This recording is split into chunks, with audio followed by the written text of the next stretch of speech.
In the spring of 536 AD, the world awoke to a sky that seemed bruised and broken.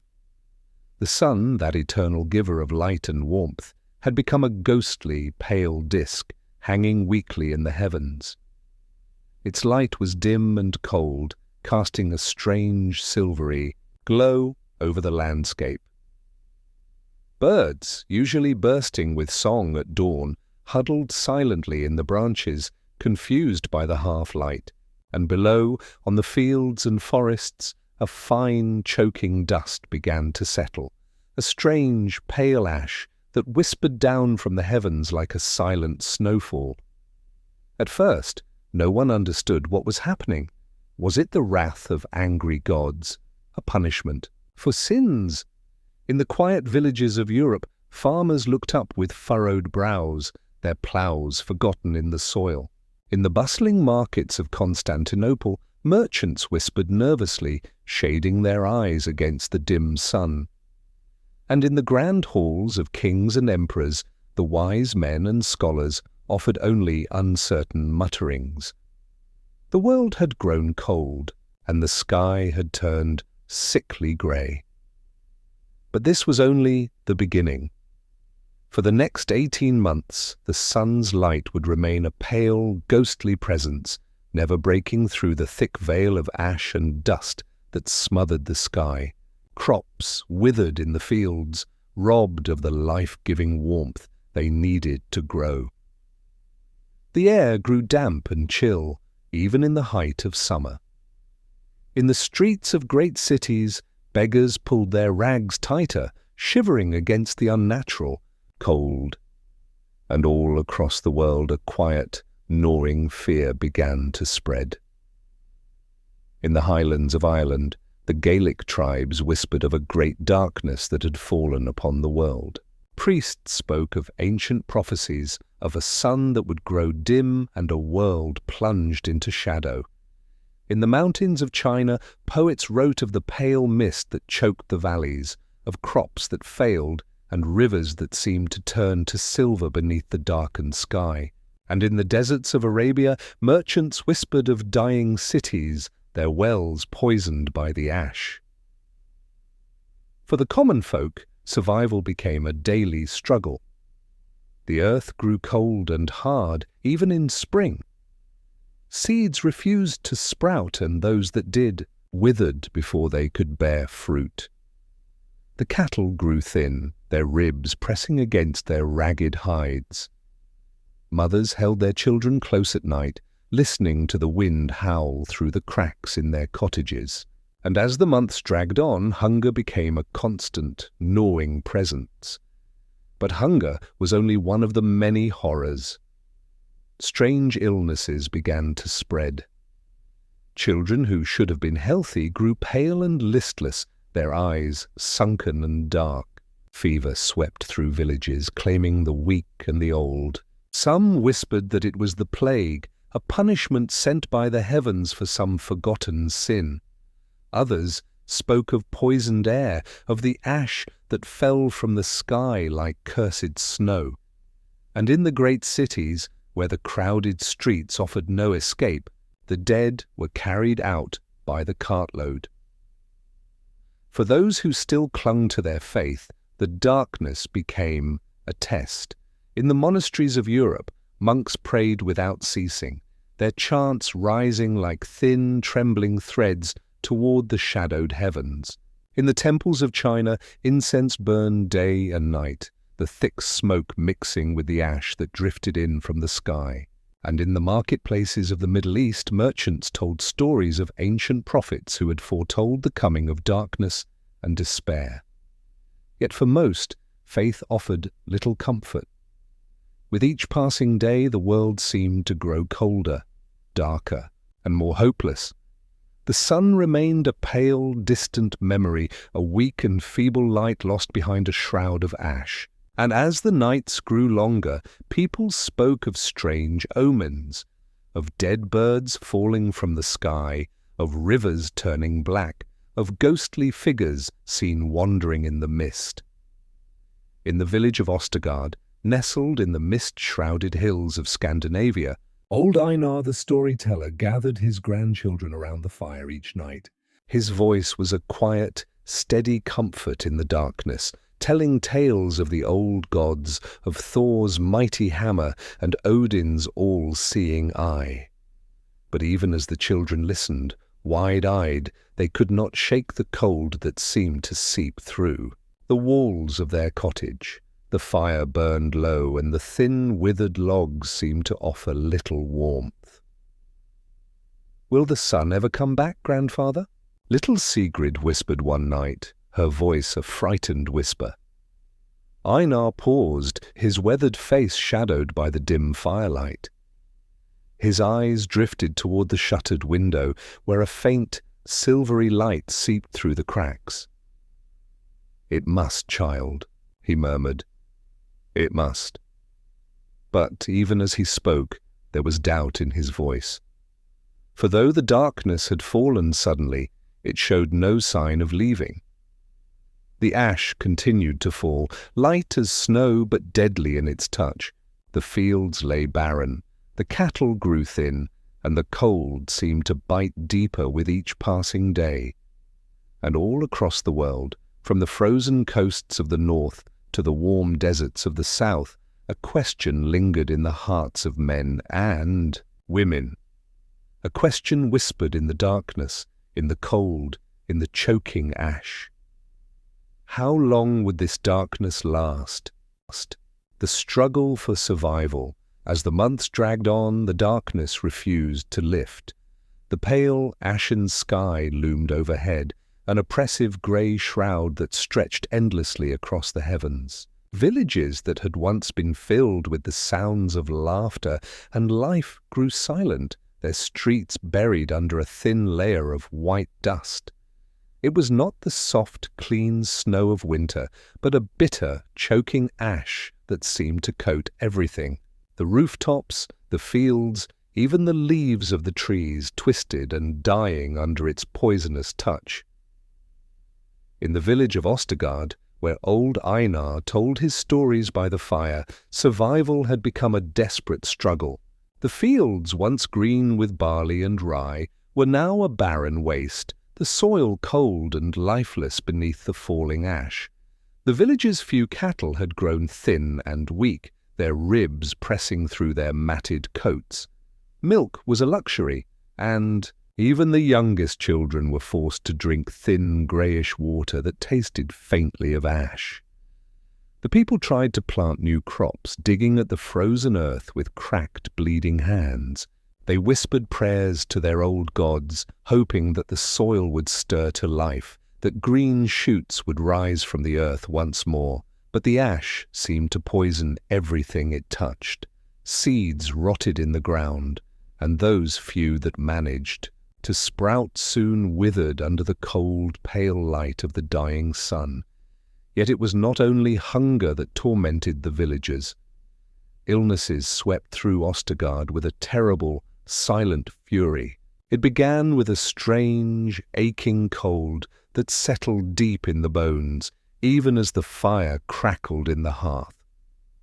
Fever followed, a slow, creeping heat that left the sick shivering and drenched in sweat.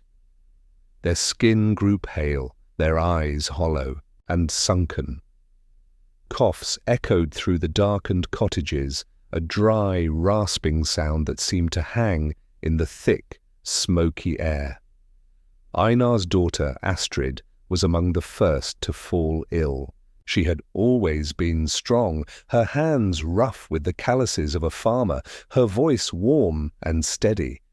But now she lay in her narrow bed, her face pale and slick with sweat.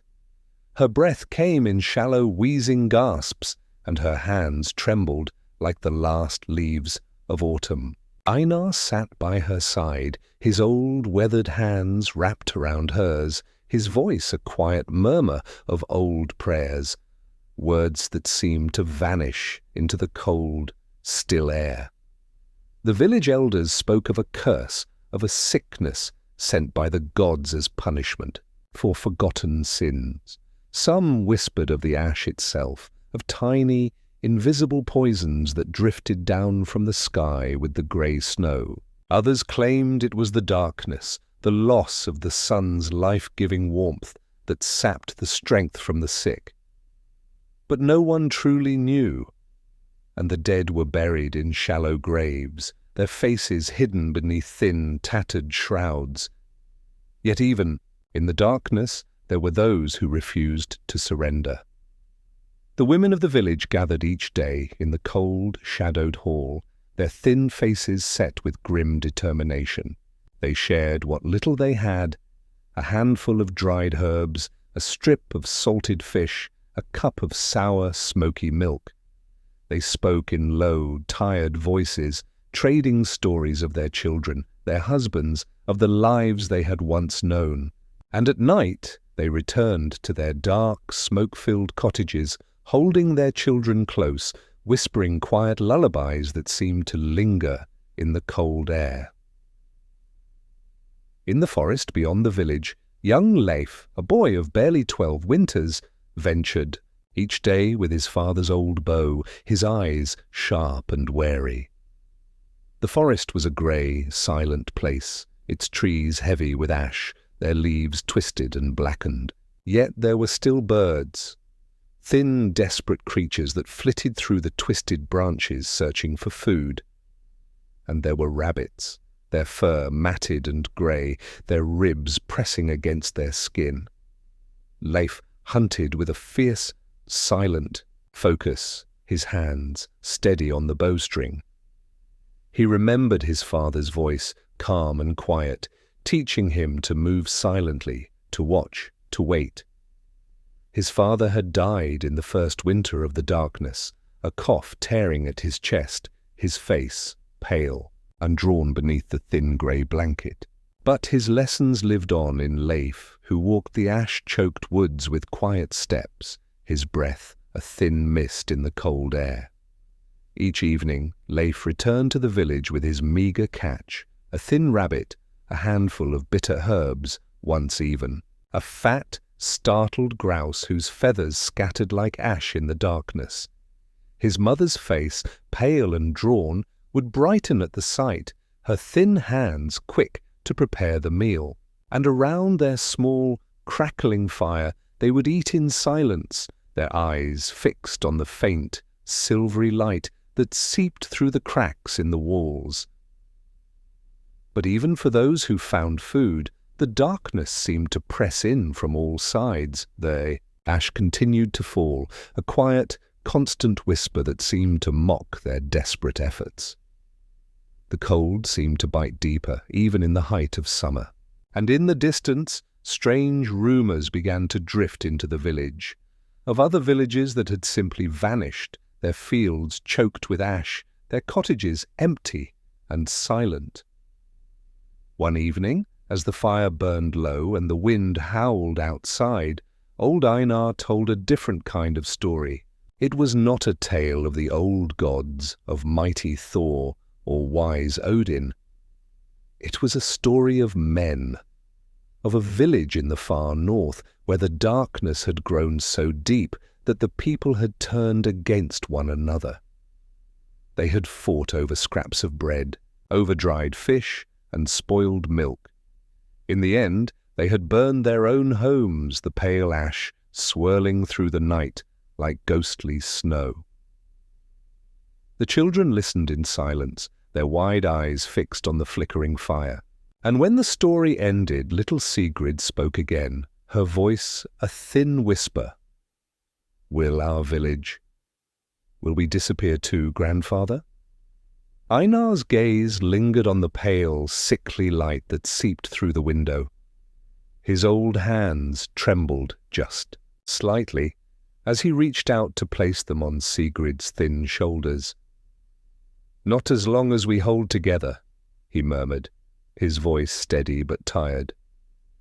"Not as long as we remember who we are." But even as he spoke, Einar knew that hope was a fragile thing, a thin, flickering light that struggled against the darkness. And as the days grew colder, as the ash continued to fall, he wondered how long that light could truly last. the fading light of hope. The darkness was now a constant companion. The pale, ghostly light of the sun had become a distant memory, a tale whispered by the old to the young, a story of warmth, of blue skies, of green fields that stretched out beneath a bright golden sun. But for the people of Ostergaard, such stories felt like dreams, half-remembered fragments of a world that no longer existed. The ash continued to fall, a silent grey snow that choked the life from the earth. It settled on rooftops, on fields, on the twisted, blackened trees of the forest.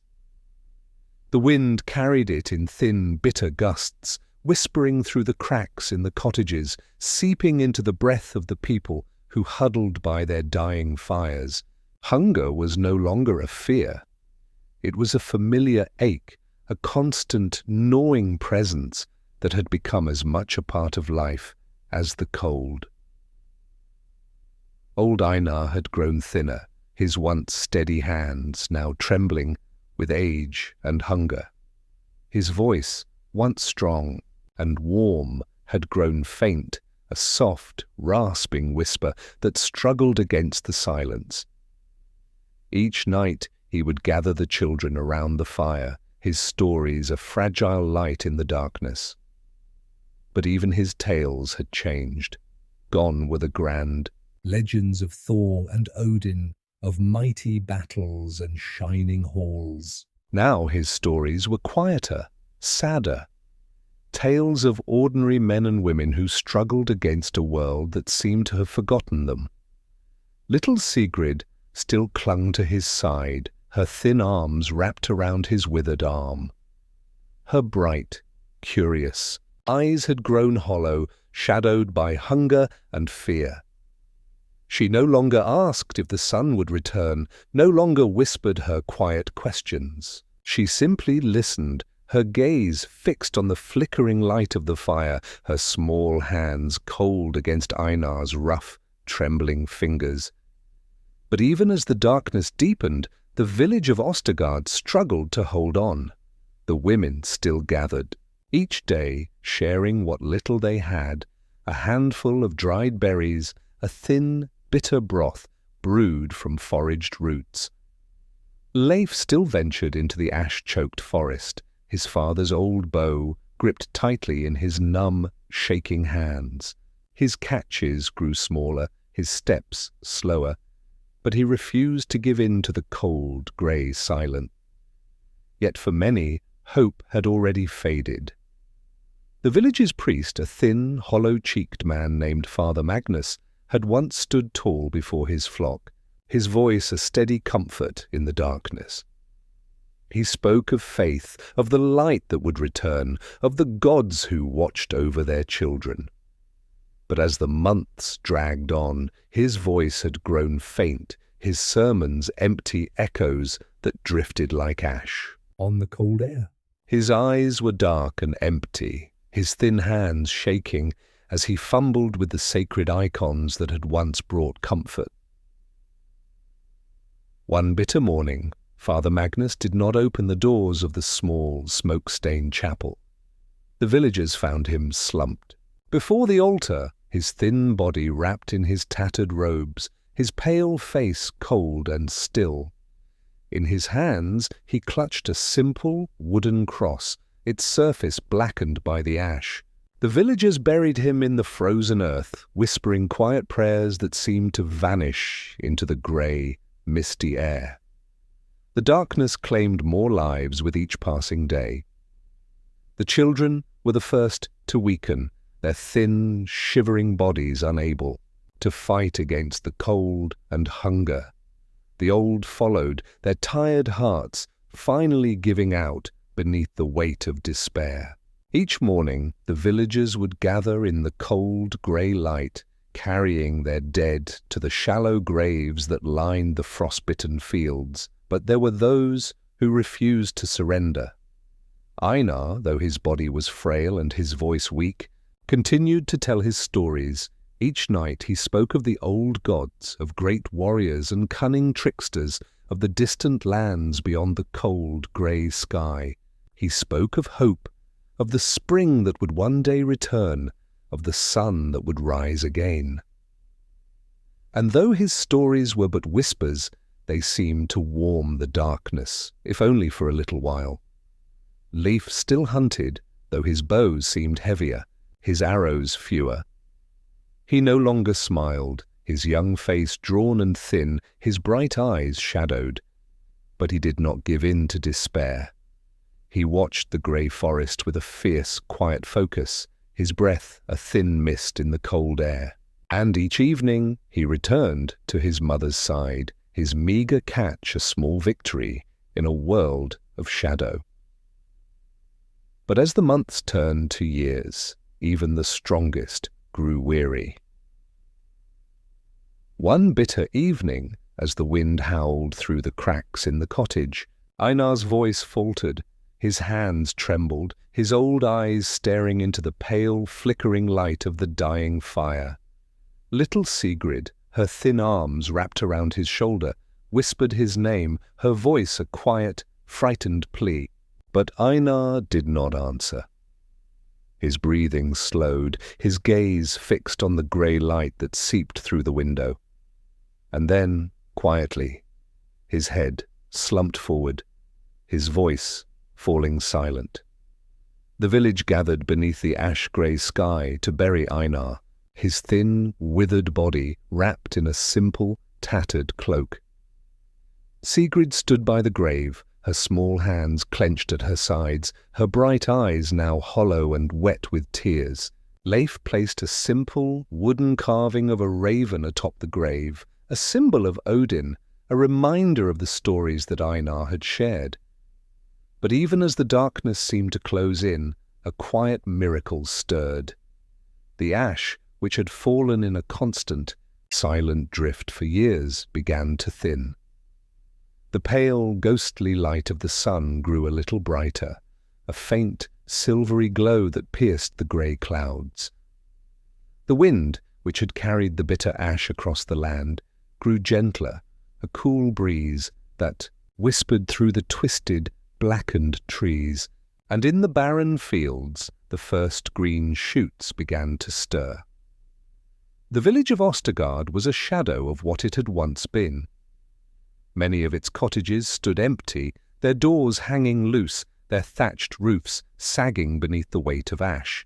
The fields were a pale grey wasteland, scarred by the bitter touch of the darkness.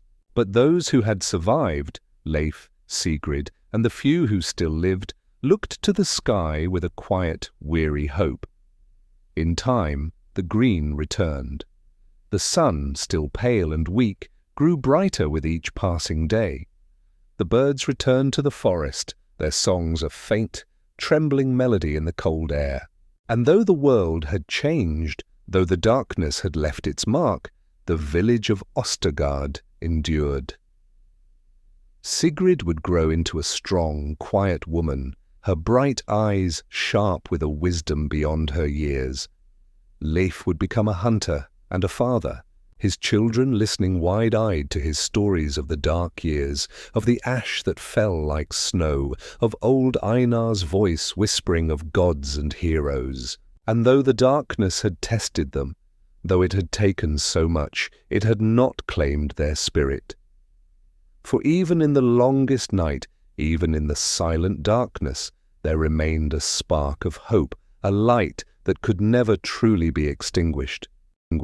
Eyed sons, his cheerful, laughing daughters, had grown thin and pale, their bright eyes now hollow, their laughter replaced by quiet, hungry whispers.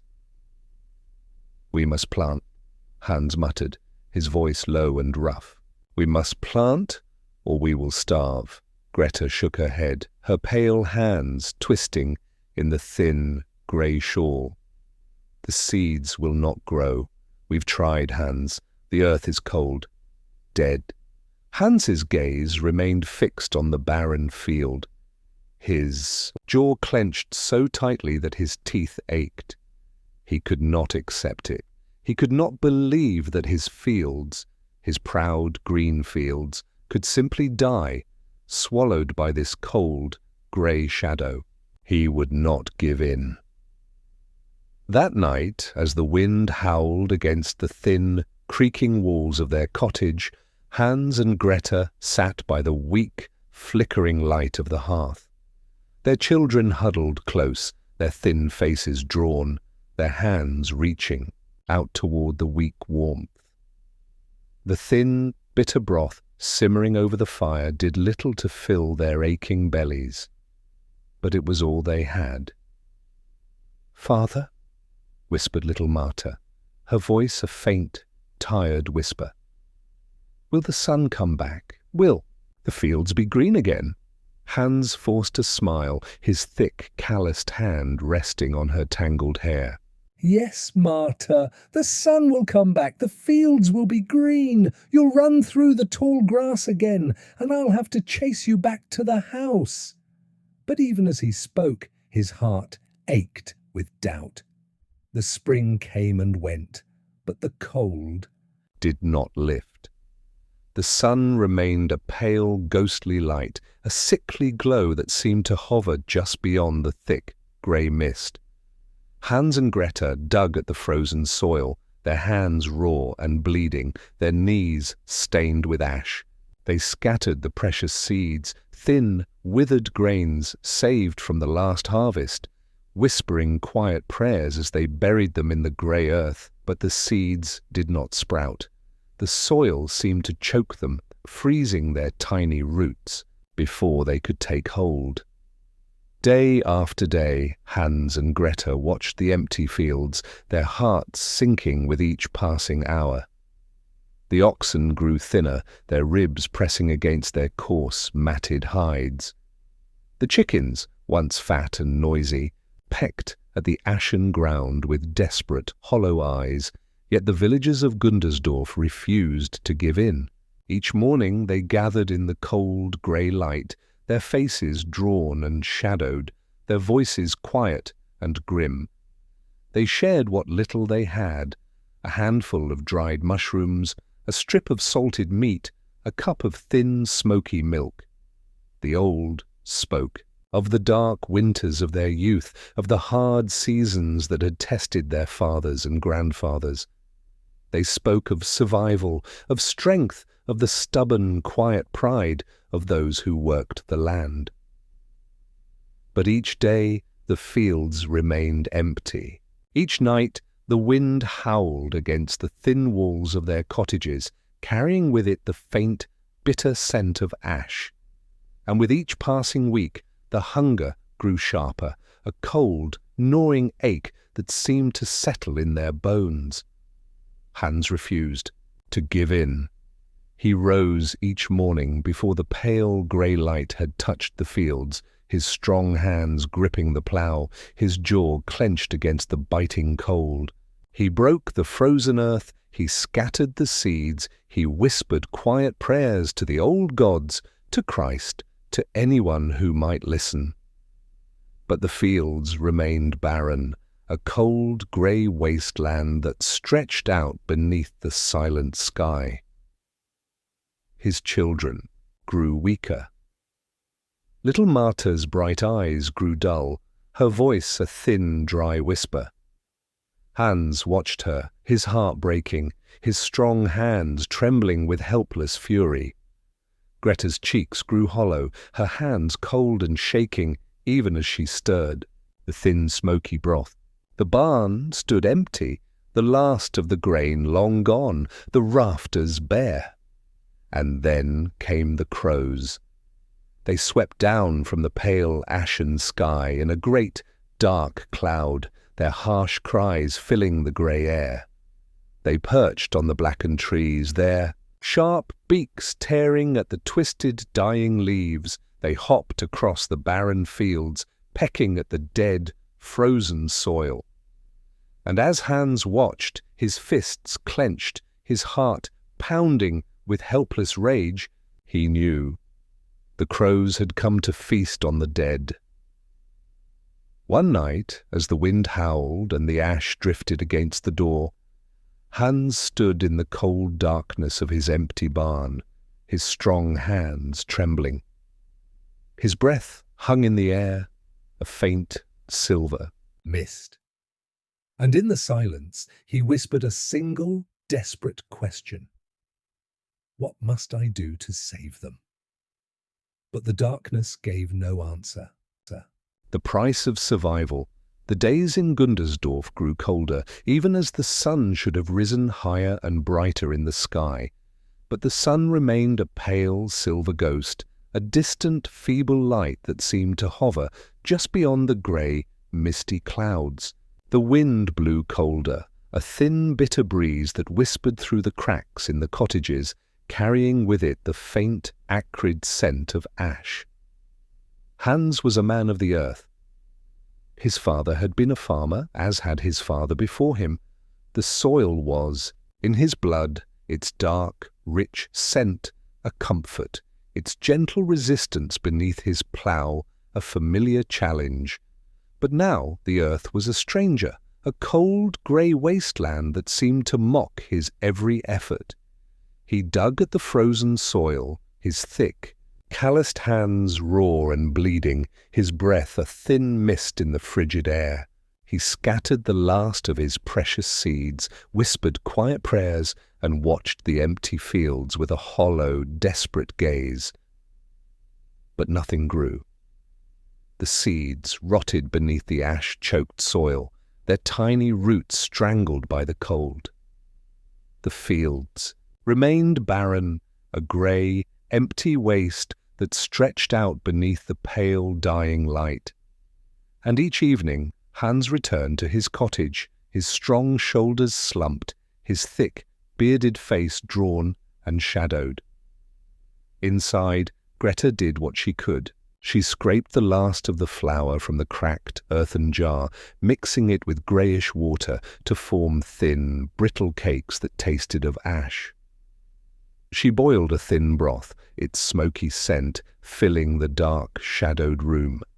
She whispered quiet songs to the children, her voice a faint, trembling thread that seemed to hang in the cold, still air. But the children grew weaker. Little Marta, once bright-eyed and full of laughter, lay silent on her straw bed, her thin hands curled against her chest. Her cheeks were pale, her breath a faint, rasping whisper. Her brothers, Heinrich and Peter, stared at the empty hearth, with hollow, sunken eyes, their thin arms wrapped around their shivering bodies. Hans watched them in silence, his strong hands clenched at his sides, his heart a cold, aching weight in his chest. He could not accept this slow, quiet death, this fading of the light in their eyes. He was a farmer, a man who had always provided for his family, who had always coaxed life from the stubborn earth. But now the earth had betrayed him, the fields were dead, and his children were starving.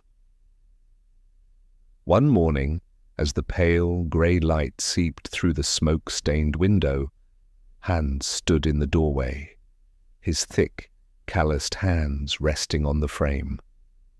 The wind whispered through the frozen trees, carrying with it the faint, bitter scent of ash. And beyond the empty fields, beyond the barren hills, he saw the faint, shadowed shapes of the forest.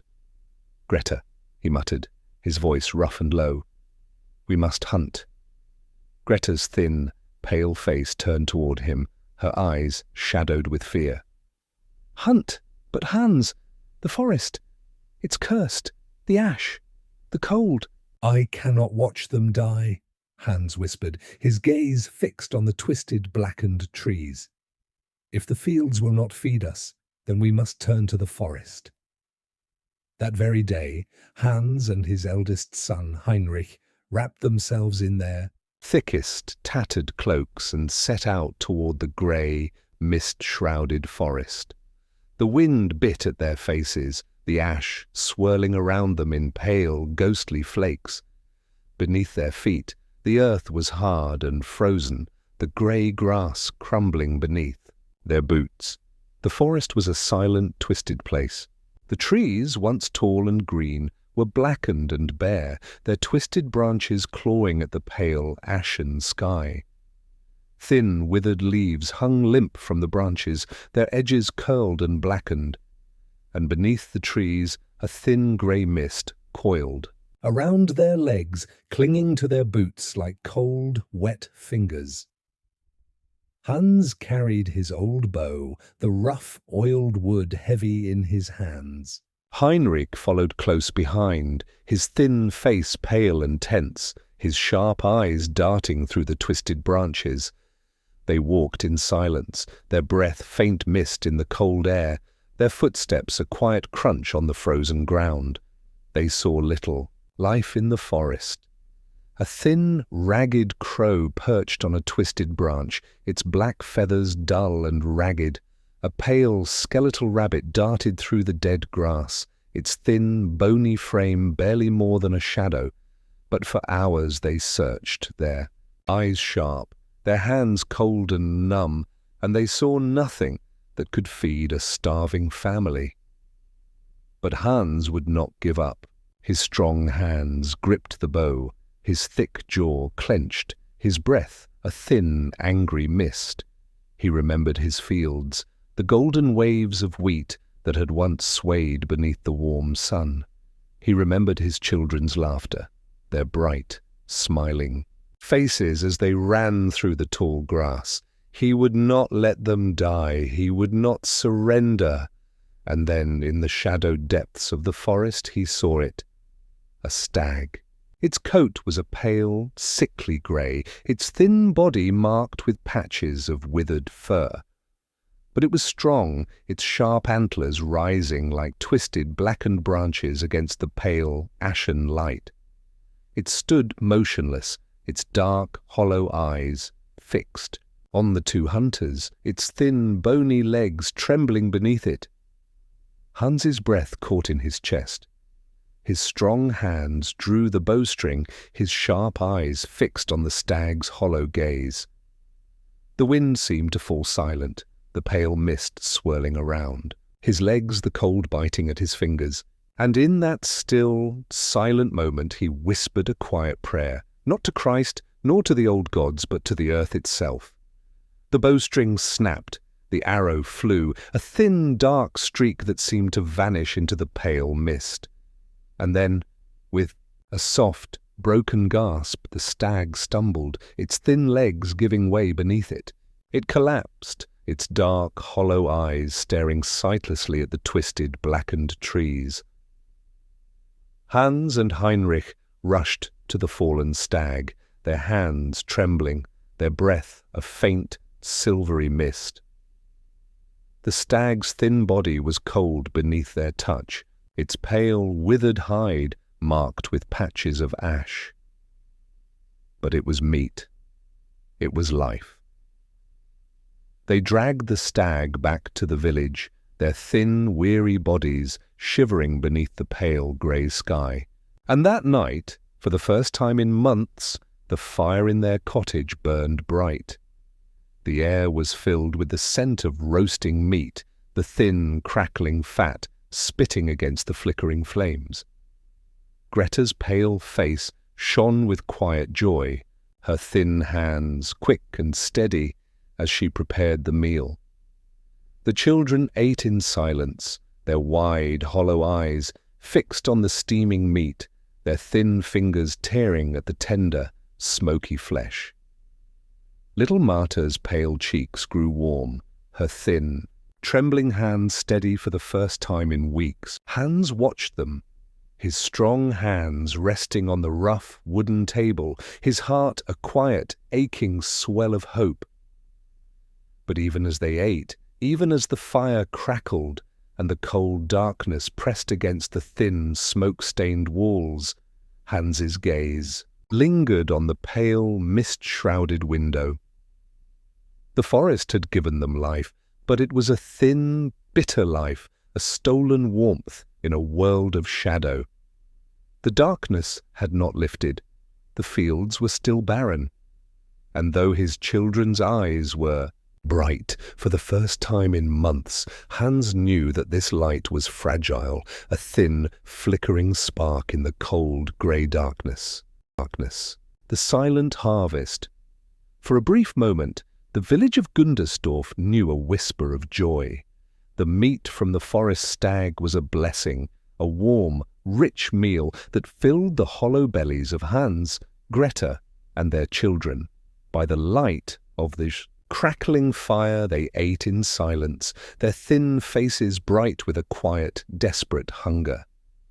Little Marta smiled, her pale cheeks flushed with warmth, her thin fingers clutching a steaming piece of roasted meat. But the joy was short-lived. The darkness did not lift. The ash continued to fall, a thin grey snow that settled on the empty fields, clinging to the twisted, blackened trees. The wind whispered through the barren village, a cold, hollow sigh that seemed to speak of emptiness, and the forest, which had given them life, became a place of shadow and silence. Hans and Heinrich returned to the forest each day, their old bow gripped tightly in Hans's strong, calloused hands. But the forest seemed to wither beneath the grey sky. The twisted, blackened trees stood like silent ghosts, their withered leaves rustling faintly in the bitter wind. The pale mist coiled around their legs, thick and cold, clinging to their clothes, and the animals, thin, desperate creatures with dull, matted fur, had begun to vanish. Hunger returned, a sharp, gnawing ache that seemed to cling to their bones. Greta's thin face grew shadowed once more, her hands trembling as she stirred the thin, bitter broth. Little Marta's pale cheeks lost their warmth, her voice a faint, tired whisper. Even Heinrich, once strong and sharp-eyed, grew thin and hollow, his sharp, watchful gaze clouded by hunger. Hans felt the weight of failure pressing against his chest. He was a man of the earth, a farmer who had always coaxed life from the soil, who had always provided for his family. But now the fields were barren, the forest empty. His strong hands, which had once ploughed the dark, rich earth, seemed weak and useless. Each night he stared into the pale, dying light of the fire, his heart a cold, aching weight. But Hans refused to surrender. "We must save the seeds," he told Greta one bitter, grey morning, his voice rough and firm. "The last of them. We must protect them for spring." Greta's thin, pale face turned toward him, her hollow eyes shadowed with doubt. "But Hans, the fields are dead. The earth is cold. The seeds, they will not grow." "They must grow," Hans whispered, his thick, calloused hands trembling. "The darkness cannot last forever. The sun will return, and when it does, we must be ready." And so they saved what little they had. A handful of withered grey seeds, barley, rye, wheat, wrapped in a thin, faded cloth, buried beneath the loose floorboards of their cottage, a treasure hidden against the shadow, a spark of hope in the darkness. But hope was a fragile thing. As the weeks turned to months, the hunger grew sharper, the cold more bitter. The fire in the hearth seemed to burn lower, its light a pale, trembling glow. The thin, smoky broth that Greta stirred over the flames grew thinner, the bitter herbs and dried roots offering little comfort. Little Marta's pale cheeks grew hollow, her bright eyes now shadowed and empty. Heinrich and Peter huddled together for warmth, their thin arms wrapped around their shivering bodies. Hans watched them in silence, his strong hands clenched at his sides, his heart breaking with each passing day. He prayed, to Christ, to the old gods, to the earth itself. But his prayers seemed to vanish into the cold, grey darkness.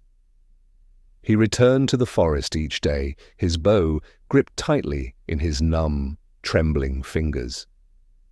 But the forest was silent, its twisted trees empty, its ash-choked ground lifeless. One cold, misty morning, as the pale light seeped through the smoke-stained window, Greta did not rise. Hans knelt beside her, his strong hands shaking, his voice a faint, desperate whisper. Her pale face was still, her thin hands cold against his touch. Her eyes, once warm and bright, stared blankly at the pale grey light. "Greta," Hans whispered, his voice breaking. "Greta, please." But there was no answer, only the cold, hollow silence. The village gathered beneath the ashen sky to bury her, her thin, withered body wrapped in a faded, tattered cloak. Hans's children stood by his side, their thin faces pale and hollow, their eyes fixed on the frozen grey earth. The wind whispered through the twisted trees, carrying with it the faint, bitter scent of ash. But even as the darkness seemed to close in, a faint, quiet thought stirred in Hans's heart, a thought that whispered of life, of green fields, Of the warm, golden sun, the seeds, the hidden seeds beneath the floorboards, a spark of hope, a promise of life in a world of shadow. The winter dragged on, its cold, grey shadow clinging to the village like a shroud. The wind howled through. the cracks in the cottages, the ash continued to fall, a thin, ghostly snow. But as the days grew longer, as the pale, ghostly light of the sun seemed to grow a little brighter, Hans knew that spring was coming. A pale, weak spring, but a spring nonetheless.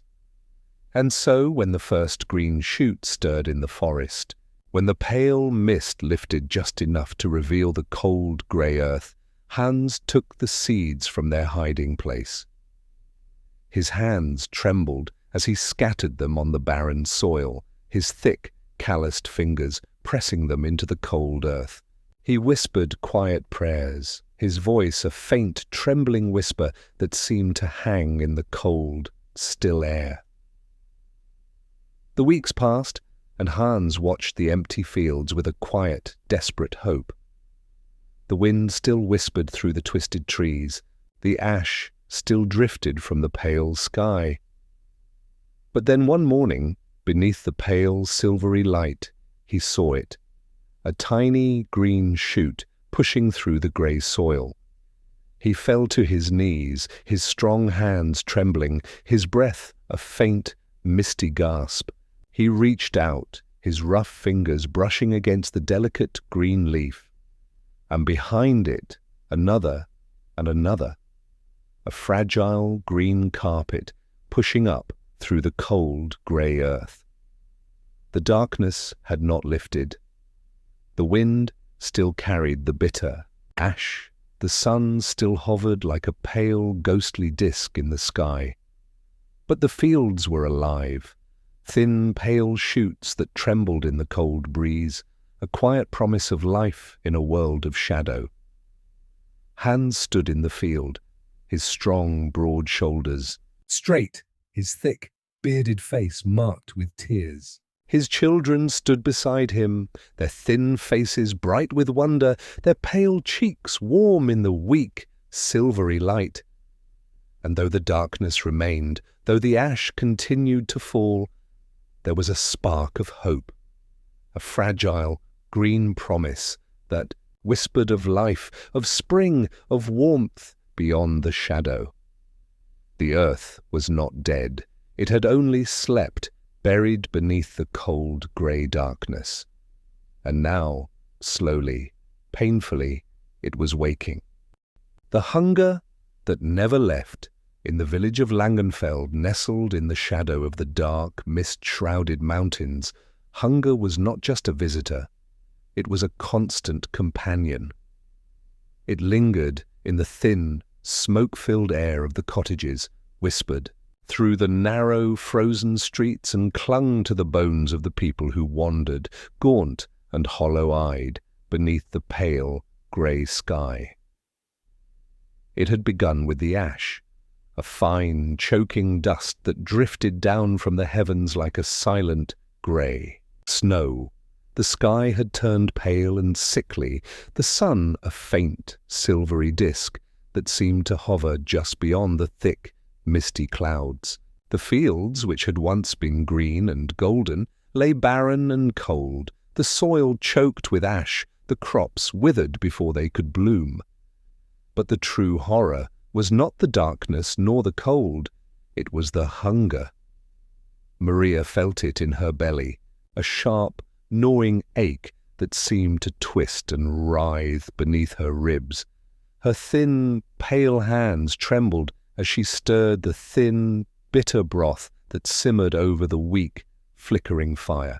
The smoky scent did little to fill the emptiness, its warmth a pale comfort against the cold that seemed to seep through the thin, wooden walls of the cottage. Her children, little Johann and Anke, sat huddled together by the fire, their thin faces drawn and pale, their hollow eyes fixed on the steaming pot. Johann's small hands clutched at his sister's thin arm, his fingers cold and trembling. Anke rested her head against his shoulder, her bright eyes shadowed with quiet, desperate. "Hunger, is it ready, Mama?" Johann whispered, his voice thin and faint, like a breeze that drifted through the grey mist outside. Maria forced a smile, her tired, shadowed eyes fixed on the pale, steaming broth. "Soon, my love, just a little longer." But there was little comfort in her words. The broth was thin, a smoky, bitter brew made from dried roots and bitter herbs, foraged from the frozen forest. The last of the dried beans had been eaten weeks ago, their meagre, smoky flavour now a distant memory. The bread, once warm and golden, was now a hard grey crust, a brittle shard that seemed to turn to dust beneath her fingers. Outside the village was a shadowed, silent place. The narrow streets, once filled with the cheerful shouts of children, the clatter of market stalls, the low, steady murmur of the farmers, were empty and cold. The ash lay thick on the rooftops, clinging to the withered branches of the twisted trees. The wind whispered through the narrow alleys, carrying with it the faint, bitter scent of smoke and decay. Yet even in the darkness, life clung stubbornly to the village. Each morning, the villagers gathered in the shadow of the grey church, their thin faces drawn, their voices quiet and weary. They spoke of the fields, of the empty, frozen soil that refused to yield even the smallest green shoot. They whispered of the forest, where the twisted trees seemed to wither beneath the pale, ashen sky. But it was the hunger that haunted them, the constant, gnawing ache that twisted their bellies, that left their hands trembling, their eyes shadowed with despair. The old spoke of hard winters, of lean years when the fields had failed, when the cold had claimed the weak. But this was different. This was not just a season, but a shadow, a darkness that seemed to cling to the world, a hunger that would not leave. Father Jakob, the village priest, stood beneath the grey, shadowed steeple, his thin, trembling hands clasped before him. His voice, once strong and warm, was now a faint, tired whisper. He spoke of faith, of the light that would return, of the God who watched over them, even in the darkness. But his words seemed to drift like ash on the cold wind, vanishing into the grey mist. For the people of Langenfeld, faith was a faint, distant light, a flickering candle that struggled against the darkness. Hunger had become their prayer, a silent, desperate plea that rose with each thin, ragged breath. Maria remembered a different world, a world of warm, golden light, of green fields and clear, blue skies. She remembered the bustling market square, the bright, cheerful faces of the merchants, their carts piled high with fresh bread, with ripe, golden apples, with fat, salted hams. She remembered the laughter of her children, their bright eyes wide with joy as they chased each other through the crowded streets. But those days were gone. The market square was empty, the stalls abandoned, the cobbles slick with grey ash. Tsiik fields were barren, a frozen grey waste beneath the pale dying light. And her children, her sweet, bright-eyed children, were thin and pale, their laughter replaced by quiet, hungry whispers. One bitter morning, as the pale, silvery light seeped through the smoke-stained window, Johann turned his wide, hollow eyes toward her, his thin fingers clutching at her sleeve. "Mama, when will the sun come back?" he whispered, his voice a faint, trembling thread. Maria's heart ached. She reached out, her thin, cold fingers brushing against his tangled hair. "Soon, my love, soon." But even as she spoke, she knew that the darkness would not end. The sky remained a pale, ghostly grey. The wind carried the bitter ash. The fields lay empty and cold. Hunger was a shadow that clung to them, a cold, twisting ache that seemed to seep into their bones. That night, as the fire burned low and the wind howled against the thin, creaking walls, Maria whispered quiet prayers. She prayed for warmth, for light, for the green fields and the golden sun. She prayed for her children, for the hollow-eyed villagers who wandered through the empty streets. And she prayed for the strength to fight, to endure, to survive. But the darkness gave no answer. The wind howled, the ash fell, and the hunger twisted in her belly, a sharp, gnawing pain that would not leave. The next morning, Maria wrapped herself in her thin, tattered shawl and stepped out into the cold, grey light. The village was silent, the narrow streets empty, the twisted trees heavy with ash. But she would not give in. She would not watch her children fade. There must be something. A scrap of food, a handful of herbs, a hidden corner of the forest where life still clung. She walked through the grey mist, her thin hands trembling, her breath a faint, silver mist in the cold air. Her heart pounded. Against her ribs her legs ached with weariness, but she did not stop. She would not surrender. She would fight. She would search. She would cling to life, even in the shadow of the darkness. For in a world where the sun was a ghost, where the fields were barren and the forest silent, there was only one truth.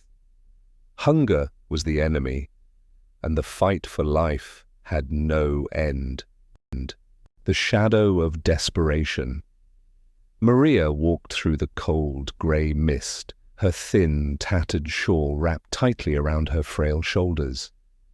The wind whispered through the twisted, ash-choked trees, carrying with it the faint, bitter scent of smoke. Beneath her feet, the ground was hard and frozen, a pale, grey wasteland that stretched out beneath the pale, dying light of the sky. Hunger gnawed at her belly, a sharp, twisting ache that seemed to claw at her ribs. Her thin hands trembled, her breath a faint, silvery mist that drifted before her in the cold air. But she did not turn back. She could not. Behind her, in the small, smoke-filled cottage, her children waited. Little Johann and Anke, their thin, pale faces drawn, their hollow eyes fixed on the empty hearth. The forest loomed before her, a shadowed, silent place. The trees, once tall and green, were twisted and blackened, their bare branches clawing at the pale, ghostly sky. The ash clung to their twisted trunks, settled on the withered grey leaves that hung like ghostly shadows. Beneath the trees, the earth was a tangled, frozen waste, the pale mist coiling around her feet like cold, wet fingers. Maria knew the forest well. In the warm, green days of spring, she had walked these paths with her children, their laughter a bright, cheerful song that seemed to dance through the sunlight. They had gathered wild berries, plucked fresh herbs, chased the bright fluttering butterflies. But now the forest was a place of shadow and silence, its twisted branches heavy with ash, its narrow paths choked with mist. Yet even here, even in the shadow of the darkness, there was a faint, fragile hope. Beneath the twisted branches, in the cold, tangled undergrowth, there were still herbs. Bitter, smoky leaves that could be brewed into a thin, warming broth. There were mushrooms, pale and twisted, their thin caps dusted with ash. And sometimes, if she was lucky, there were roots, thin, gnarled fingers that clung to the frozen soil. Maria's thin, cold fingers searched the undergrowth, her sharp, shadowed eyes fixed on the tangled grey leaves. Her breath came in short, trembling gasps, her heart pounding against her ribs. She knew the forest was dangerous, knew that hunger was not, the only shadow that lingered beneath the twisted trees. Desperate men, hollow-eyed and starving, had been seen wandering the forest, their thin, bony hands clutching at the shadows, their faces gaunt and empty. But she had no choice. Her children were starving. She would not watch them waste away. As she reached beneath a twisted, blackened bush, her fingers brushed against something cold and rough, a thin, knotted root tangled in the frozen earth. She dug at the soil, her trembling hands numb and raw, her breath a faint, misty whisper. The root came free, a thin, pale tangle of gnarled, bitter flesh. It was not much, but it was something. She gathered what she could, a handful of bitter leaves, a cluster of pale, twisted mushrooms, a thin, gnarled root that smelled faintly of earth. Her shawl, thin and grey, hung heavy with the damp mist, her cheeks numb with cold. But she did not stop. She would search, she would gather, she would fight. But even as she reached for another twisted leaf, a faint sound stirred in the mist, a soft, rustling whisper, a faint crack of a broken branch. Maria froze, her breath a thin, misty gasp. Her sharp, shadowed eyes darted through the pale, swirling mist. The trees stood silent and still, their twisted branches clawing at the grey sky. But there, a faint shadow, a flicker of movement in the mist. "Who's there?" she whispered, her voice a thin, trembling thread. The mist seemed to swirl around her, the pale light growing weaker, the wind a cold, hollow sigh. For a moment, there was only silence, the soft whisper of the ash, the quiet rustle of the withered leaves. But then a figure emerged from the mist, a tall, thin shape wrapped in a tattered, smoke-stained cloak. His face was hollow, his eyes dark and shadowed, his thin, bony hands clutched at his sides. "Please," the figure whispered, his voice a faint, rasping breath. "Please, food, anything." Maria's heart raced, her thin fingers clutching the withered leaves to her chest. She knew this man, Jacob, the miller's son, a boy who had once been strong and broad-shouldered, his voice a cheerful, booming laugh that had filled the market square. But now he was a shadow, a thin, shivering wraith with sunken cheeks and hollow eyes. "I have nothing, Jacob," Maria whispered, her voice trembling. "Nothing but these leaves, roots." Jacob's dark, shadowed eyes fixed on the twisted, bitter leaves in her hands. His thin, bony fingers trembled, his breath a faint, misty gasp. And then, with a sudden, desperate lunge, he reached for her, his hands clawing at the leaves, his voice a ragged, hungry cry. "Give them to me! I need them! I need to eat!" Maria stumbled back, her thin hands clawing at the damp, misty air. The leaves scattered, the twisted pale mushrooms tumbling to the frozen ground. Jacob's thin, trembling hands clawed at the earth, his dark, hollow eyes fixed on the bitter, smoky leaves. He fell to his knees, his breath a faint, rasping sob, his fingers scraping at the ash, choked soil. Please, please, he whispered, his voice breaking, his pale, withered face streaked with tears. Maria stared at him, her heart pounding, her thin, trembling hands pressed against her chest. She could not hate him. She knew this hunger, this sharp, gnawing ache that twisted in the belly, that turned men into shadows, that drove them to madness. She knew that he was not a monster, but a man who was starving, just as she was. But she could not stay. Her children were waiting. Her little Johann, her sweet anchor, their thin faces pale, their bright eyes shadowed with hunger. If she stayed, if she shared what little she had, they would starve. "I'm sorry, Jacob," she whispered, her voice breaking, her breath a faint, misty sigh. She turned and fled, her thin, cold hands clutching the handful of leaves, the bitter roots. The mist seemed to swirl around her, the pale, ghostly light flickering through the twisted branches. Behind her, Jacob's faint, desperate cries seemed to fade into the wind. The cottage loomed through the mist, its thin, smoke-stained walls dark and shadowed. Maria stumbled through the door, her breath a faint, shuddering gasp. Her children looked up, their wide, hollow eyes fixed on her trembling hands. "Did you find something, Mama?" Johann whispered, his voice a faint, desperate whisper.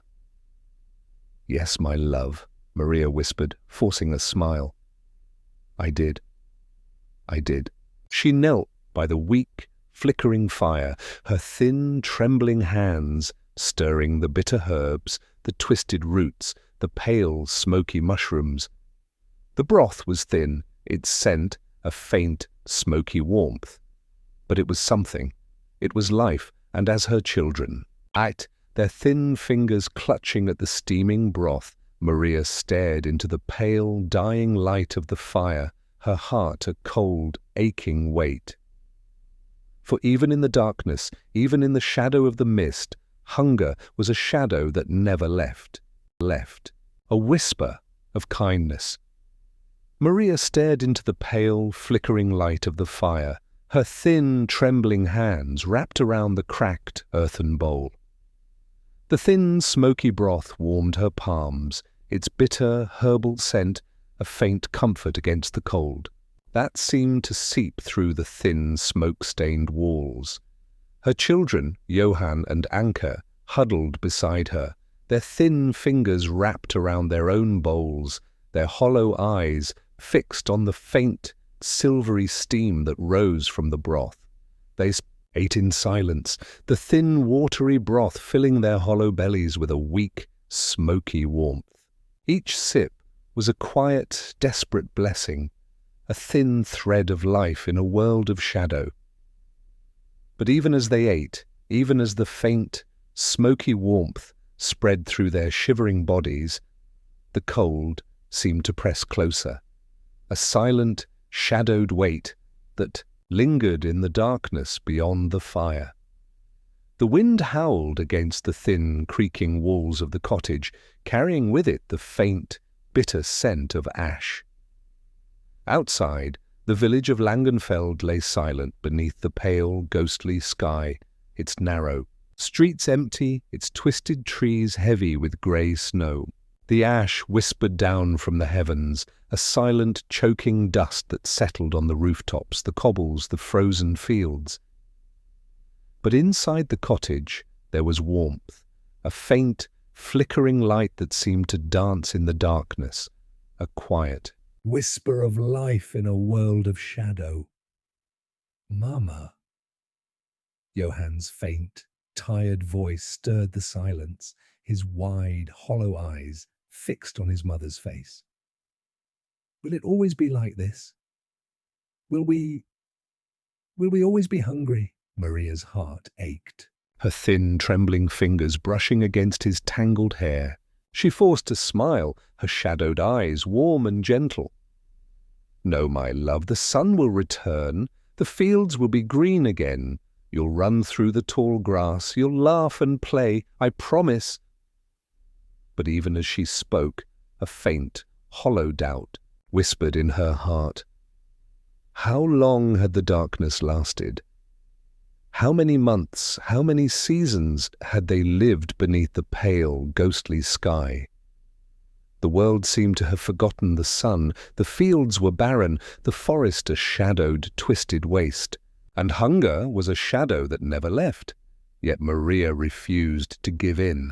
Each morning she wrapped herself in her thin, tattered shawl, her frail shoulders trembling against the cold wind, and she walked through the silent, mist-shrouded village. She searched the twisted forest for herbs, for bitter roots, for pale, twisted mushrooms. She spoke with the other villagers, their thin, drawn faces shadowed with hunger, their quiet voices weary and broken. But there was little to share. The fields were dead, the market square empty. The baker's shop was a silent, darkened ruin, the great ovens cold and lifeless. The fishmonger's stall was an empty, smoke-stained shell, the wooden crates dry and cracked. The blacksmith's forge stood silent, its great iron anvil covered in a thin layer of ash. Yet even in the darkness there were whispers of kindness, faint, trembling sparks that seemed to dance in the shadow. Old Father Jakob, the village priest, still stood beneath the grey, shadowed steeple of the church. His thin, trembling hands clasped the tattered, smoke-stained Bible, his voice a faint, tired whisper that drifted through the cold, grey air. He spoke of faith, of hope, of a light that would return, of a God who watched over them, even in the darkness. But more than his words, it was his actions that brought warmth to the village. Each morning, Father Jakob would gather the children. In the shadow of the grey church, his thin, weathered hands breaking thin, brittle wafers of bread, his shadowed eyes warm with quiet, gentle kindness. "It is not much," he would whisper, his voice a faint, steady thread. "But it is shared, and in sharing there is life." Maria would watch from the edge of the square, her thin, trembling hands clasped to her chest. She would see little Johann and Anka, their thin fingers reaching for the brittle wafers, their wide, hollow eyes bright with quiet, grateful wonder. She would see the other children, pale, thin, shadowed figures who huddled together in the cold, their shivering hands clinging to the faint, smoky warmth. Yet even Father Jacob's kindness was a fading light. The wafers grew thinner, the church's stores of grain reduced to a handful of brittle, grey crumbs. The priest's own cheeks grew hollow, his voice faint and weary. But still he stood, still he whispered his quiet, gentle words, still he shared what little he had. One bitter, mist-shrouded morning, as Maria stood in the shadow of the grey church, her thin, trembling hands wrapped around her children, Father Jacob's voice faltered. His shadowed eyes seemed to dim, his thin, weathered hands clutching the cracked, smoke-stained Bible. But then a faint, weary smile touched his lips. "Faith," he whispered, his voice faint but clear, "is not just a light in the darkness. It is the warmth we share, the bread we break, the kindness we give." And with that, he knelt before the children, his thin, trembling hands resting on their shadowed heads. His voice rose, a faint, trembling whisper that seemed to drift, like a thin, silvery mist through the pale, ghostly light. May you never lose the light in your heart, even when the world is dark. Maria felt a faint, quiet warmth stir in her heart, a whisper of something she had almost forgotten. Not hope, not faith, but something deeper, something that could not be taken by the ash, by the cold, by the hunger. It was love. It was the way Johann leaned against her, his thin, cold hands clutching at her tattered shawl. It was the way Anke's bright, hollow eyes seemed to brighten, her thin lips curling into a faint, trembling smile. It was the way Father Jakob's trembling hands touched the children's heads, his shadowed eyes warm with quiet, gentle kindness. And in that moment, beneath the pale, ghostly sky, in the shadow of the cold, grey church, Maria felt something stir within her, a faint, trembling light that seemed to whisper against the darkness. That evening, as the wind howled against the thin, smoke-stained walls of their cottage, Maria whispered a quiet, gentle prayer.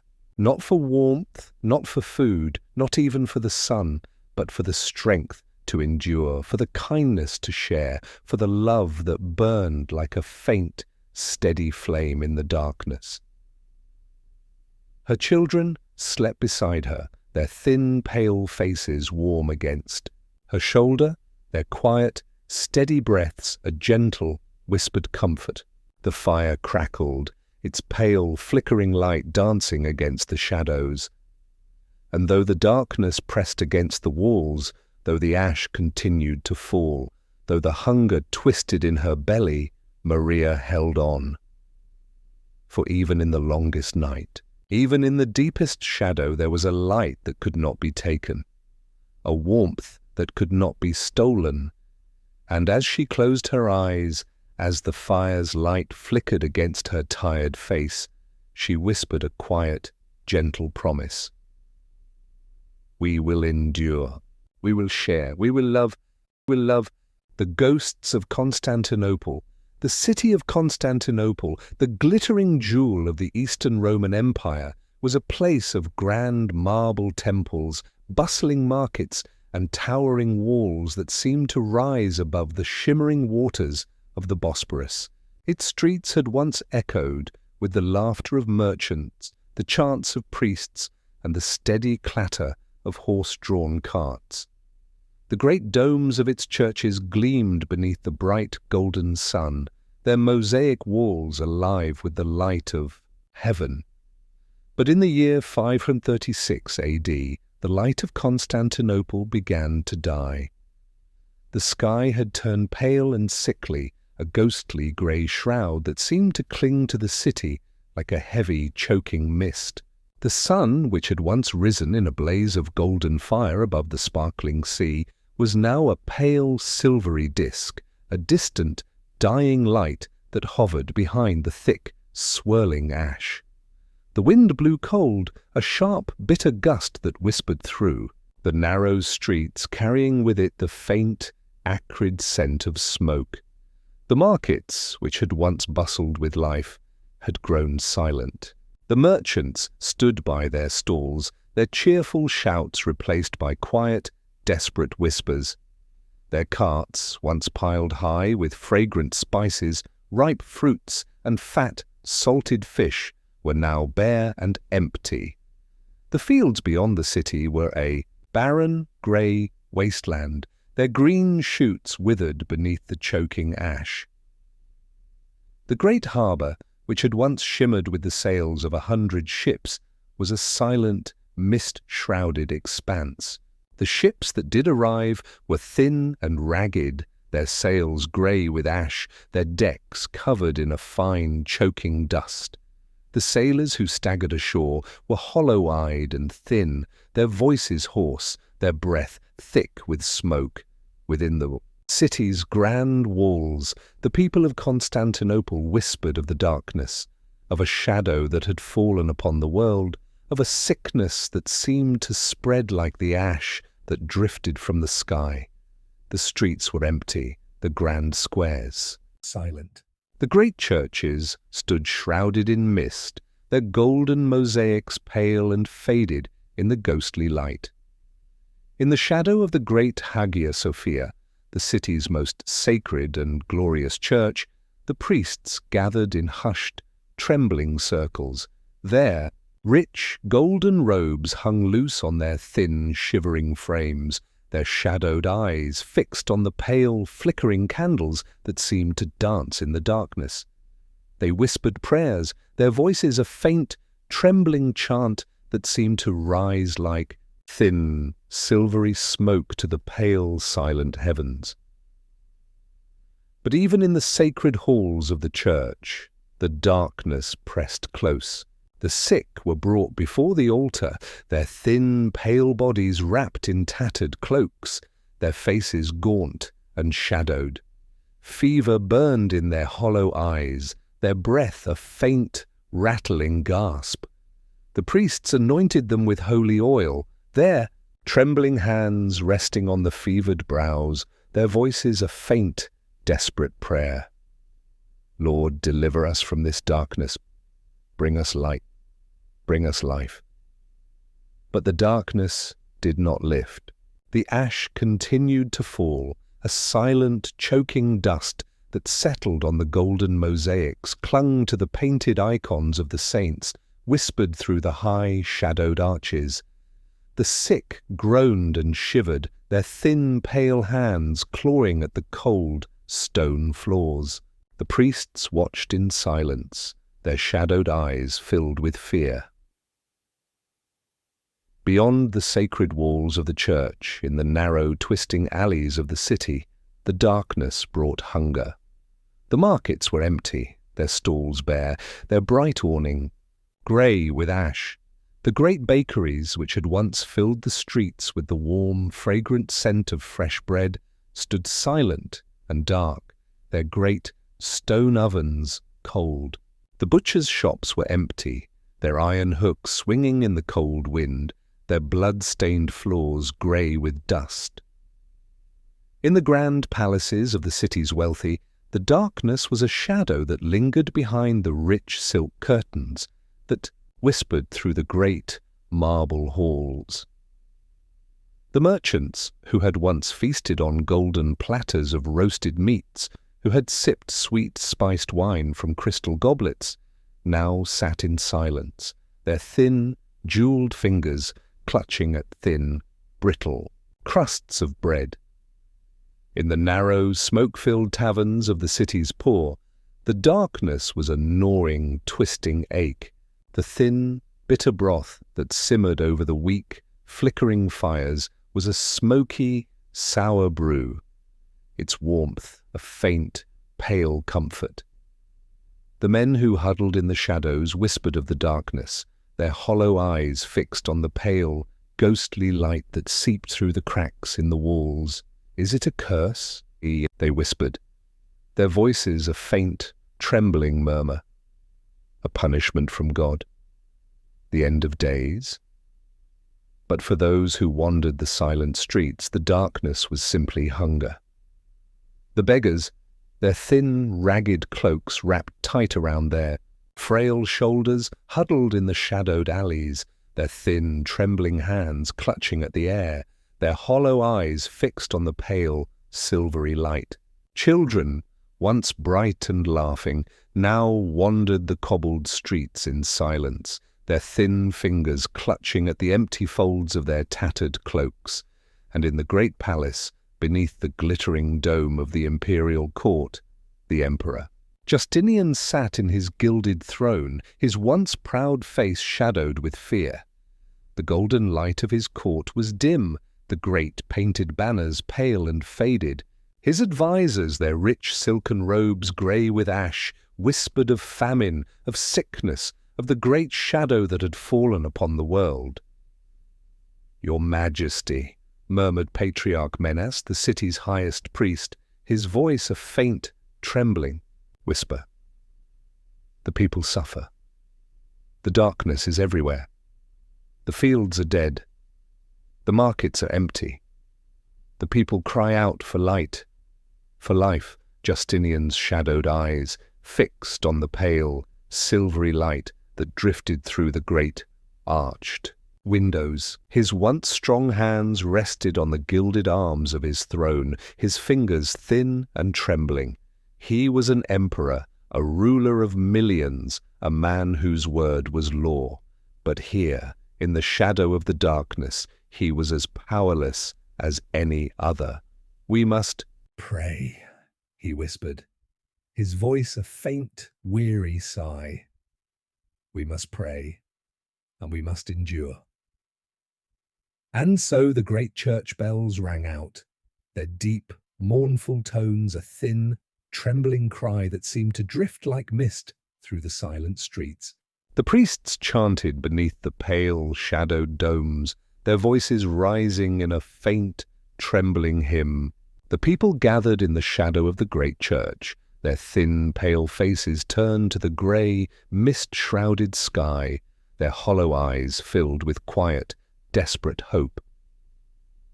But the darkness did not lift.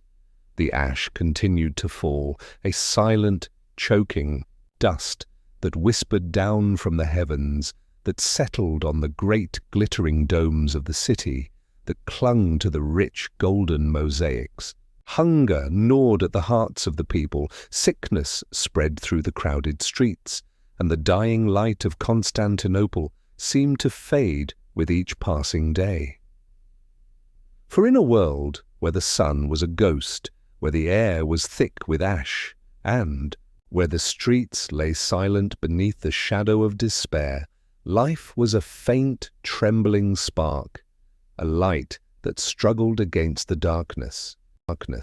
The fall of hope in the shadowed streets of Constantinople, despair walked like a ghost. The grand, bustling city, which had once glittered beneath the golden light of the sun, now lay shrouded in a pale, ghostly mist. The narrow alleys, once alive with the shouts of merchants, the cheerful songs of street performers, the bright laughter of children, were silent. The ash drifted down from the grey, mist-shrouded sky, a silent, choking dust that clung to the rooftops, the cobbled streets, the twisted blackened trees. But even in the darkness, life struggled to endure. The people of Constantinople were not strangers to hardship. They had endured invasions, plagues, and the cruel whims of emperors. They had weathered the storms of war, the rise and fall of empires, the burning of their great city walls. But this darkness was different. It was a shadow that seemed to cling to the world itself, a cold, choking mist that whispered through the streets, that settled on the hearts of the people. In the crowded tenements of the poor, the darkness was hunger. The thin, smoky broth that simmered over the weak, flickering fires was a bitter, sour brew of dried herbs and grey, withered roots. Bread was a brittle grey crust, a thin, dusty shard that seemed to crumble beneath trembling fingers. The children, their thin, pale faces shadowed with hunger, wandered the narrow streets, their wide, hollow eyes searching for scraps, for a faint, smoky scent of food. In the shadowed alleys, the sick lay huddled against the cold, their thin, ragged cloaks pulled tight around their frail, shivering bodies. Fever burned in their hollow eyes, their breath a faint, rattling gasp. Coughs echoed through the narrow streets, a dry, rasping chorus that seemed to rise like thin, bitter smoke. The priests, their rich golden robes now grey with ash, walked among the sick, their thin, trembling hands anointing the fevered brows, their voices a faint, trembling prayer. "God is with you, my child, do not fear, this darkness will pass." But even the priests were not untouched. Hunger gnawed at their hollow bellies, the ash settled on their sacred icons, their whispered prayers seemed to vanish into the cold, misty air. The great church of Hagia Sophia, the city's most sacred and glorious sanctuary, was shrouded in a pale, ghostly mist. The golden mosaics, which had once gleamed with the light of heaven, were shadowed and grey, their radiant colours dim beneath the pale, silvery light. And in the great palace, beneath the glittering dome of the imperial court, the Emperor Justinian grew pale and weary. His once strong face was drawn, his proud, sharp eyes shadowed with fear. His courtiers, their rich, silken robes heavy with ash, whispered of famine, of sickness, of the strange, cold darkness that seemed to swallow the city. "Your Majesty," murmured Patriarch Menas, his voice a faint, trembling whisper. "The people are dying, the fields are barren, the granaries are empty, the merchants cannot bring food, the sickness, it spreads." Justinian stared into the pale, silvery light that seeped through the great arched windows. His once strong hands trembled against the gilded arms of his throne. He was the ruler of an empire, a man whose word was law, a leader whose armies had marched across the world. But here, in the shadow of the darkness, his power seemed to slip through his trembling fingers. "What would you have me do, Menas?" Justinian whispered, his voice a faint, weary sigh. "I cannot command the sun to shine. I cannot make the fields green. I cannot banish the darkness." "Pray, Your Majesty," Menas whispered, his thin, trembling hands clutching the silver cross that hung from his neck. "Pray, and give what you can to the people. Show them that you are with them, that you share their suffering." And so the great bells of Hagia Sophia rang out, their deep, mournful tones a faint, trembling cry that seemed to drift like mist through the silent streets.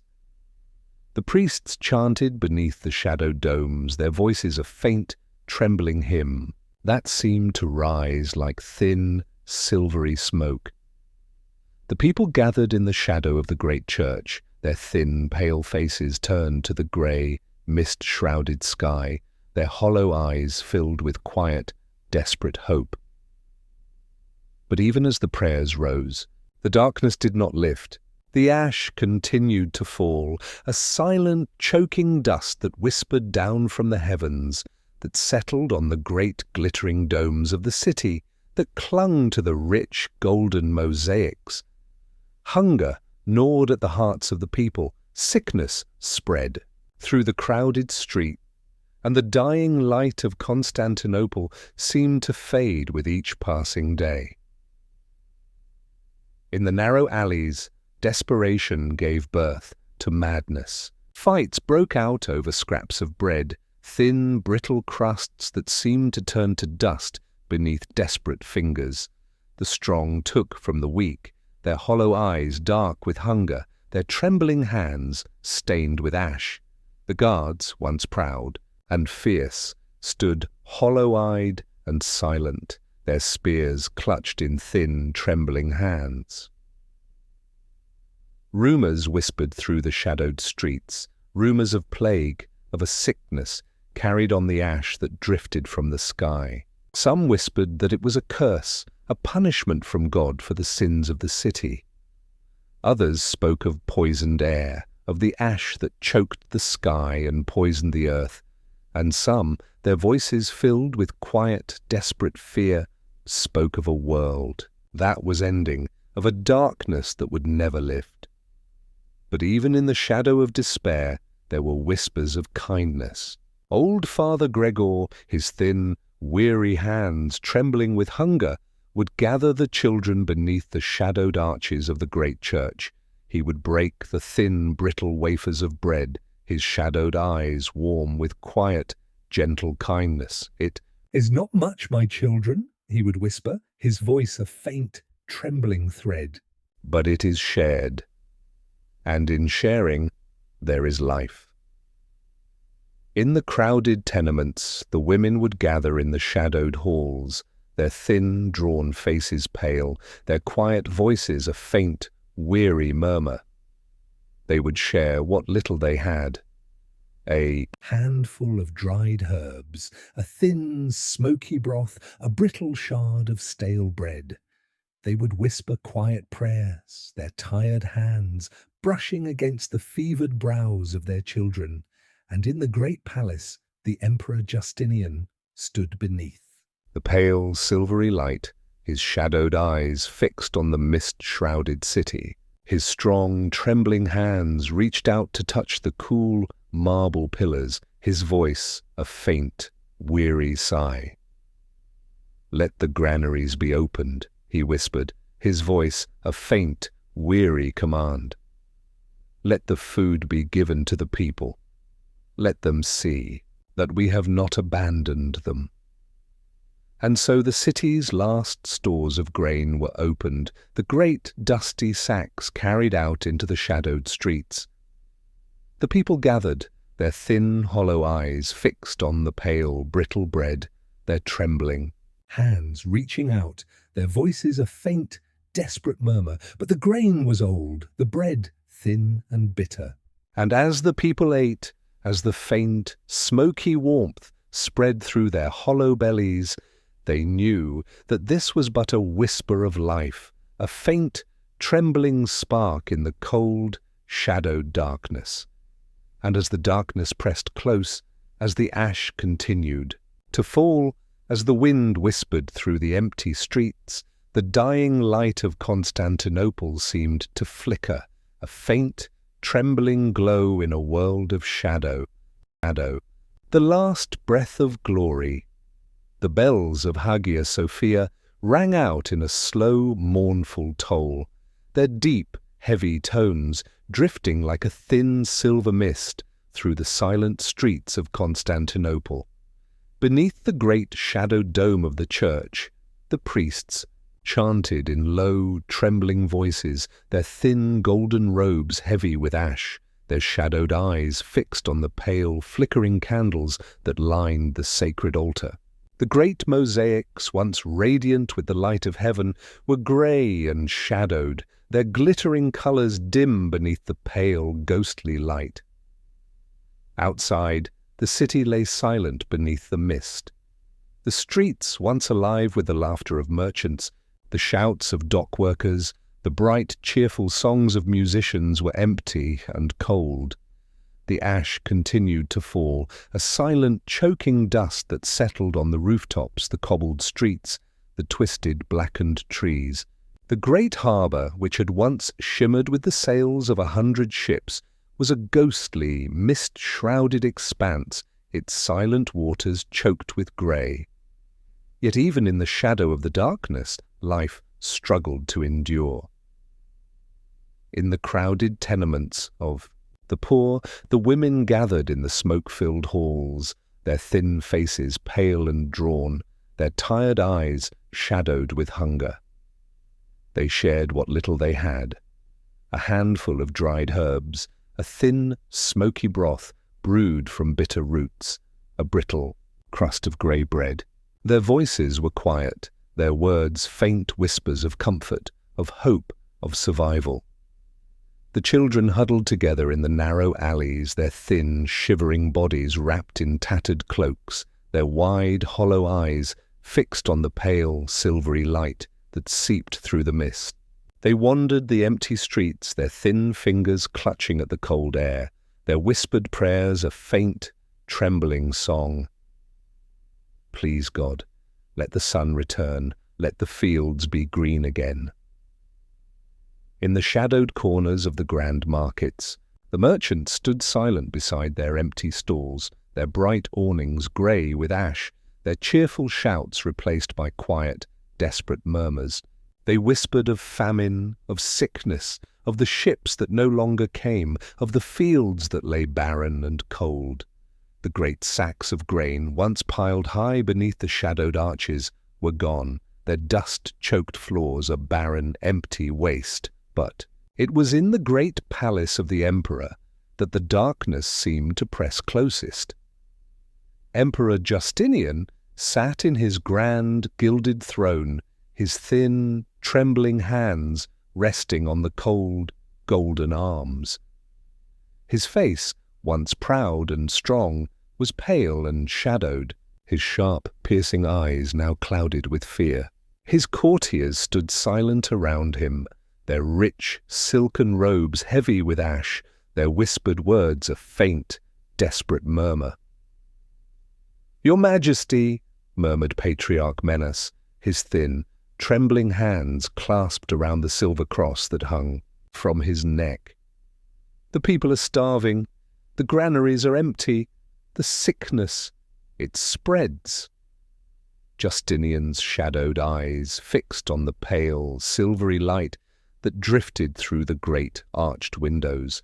His breath was a faint, trembling sigh, his strong, calloused hands clutching at the cold, gilded arms of his throne. "What would you have me do, Menas?" he whispered, his voice a faint, weary whisper. "The darkness is everywhere. The ash falls without end. The fields are dead. Even the merchants speak of famine, of plague. Perhaps a procession, Your Majesty," whispered Menas, his shadowed eyes bright with a quiet, desperate hope. "A sign of faith, a sign that God has not forgotten us." And so it was declared. The great bells of Hagia Sophia rang out once more, their deep, solemn tones a faint, trembling cry that seemed to drift through the mist-shrouded streets. The priests, their thin golden robes heavy with ash, gathered in the great, shadowed square, their voices rising in a low, trembling hymn. The people, their thin, pale faces shadowed with hunger, their hollow eyes fixed on the pale, silvery sky, gathered in silence. The procession began. The priests carried the great silver cross, its pale, tarnished surface dull beneath the ghostly light. The holy icons, their once radiant colors faded and gray, were carried through the shadowed streets, their painted faces shadowed and pale. The great banners of the emperor, once bright and rich with golden thread, were thin, tattered, shreds that fluttered in the cold, misty wind. Behind them walked the emperor himself, Justinian, his rich purple robes trailing in the ash-choked dust, his thin, trembling hands clasped before him. His head was bowed, his shadowed eyes fixed on the cold, grey cobbles. The courtiers followed, their silken robes grey with ash, their proud, jewelled crowns dulled and tarnished. The people watched in silence. Thin, pale figures huddled in the shadowed doorways, their hollow eyes fixed on the faint, trembling light of the silver cross. Mothers clutched their children close, their thin, trembling hands brushing against the cold, fevered brows. The sick, their thin, gaunt faces shadowed with fever, reached out with trembling hands, their faint, hoarse cries drifting through the mist. "Save us! Save us!" But the darkness did not lift. The ash continued to fall, a silent, choking dust that settled on the sacred icons, that clung to the silver cross, that whispered through the tattered banners. The wind blew cold, a thin, bitter whisper that seemed to twist through the narrow streets, that tugged at the thin, tattered robes of the priests, that whispered through the shadowed arches of the great church. Justinian's head remained bowed, his thin, trembling hands clasped together. His voice was a faint, trembling whisper, a quiet prayer that seemed to vanish into the cold, misty air. "God, do not abandon us!" And then, as the procession wound its way through the shadowed streets, a faint, thin cry rose above the whispering wind. A child's voice, clear and trembling. A voice that seemed to cut through the mist like a silver thread. "Light! I see the light!" The crowd stirred, their hollow eyes fixed on the pale, silvery sky. But there was no light, only the pale, ghostly mist, the thick, swirling ash that whispered down from the heavens. The child's voice trembled, her thin, pale hands reaching toward the sky, her wide, hollow eyes filled with quiet, desperate Hope. I see it. I see the sun, but the sun did not shine. The sky remained a pale, ghostly grey, the wind a cold, bitter whisper. And the people turned away, their thin faces shadowed with despair, their quiet, desperate murmurs fading into the cold, misty air. The procession returned to the great church, the bells tolling a slow, mournful chime that seemed to drift like a faint, silver mist. The priests entered the shadowed halls, their thin, trembling hands clutching the sacred icons, their faint, weary voices rising in a quiet, trembling hymn.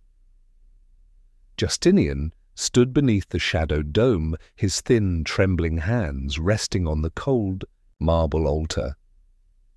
His shadowed eyes fixed on the pale, ghostly light that seeped through the high, arched windows, and his voice, a faint, weary whisper, rose in the shadowed silence. God, forgive us. But the darkness did not lift.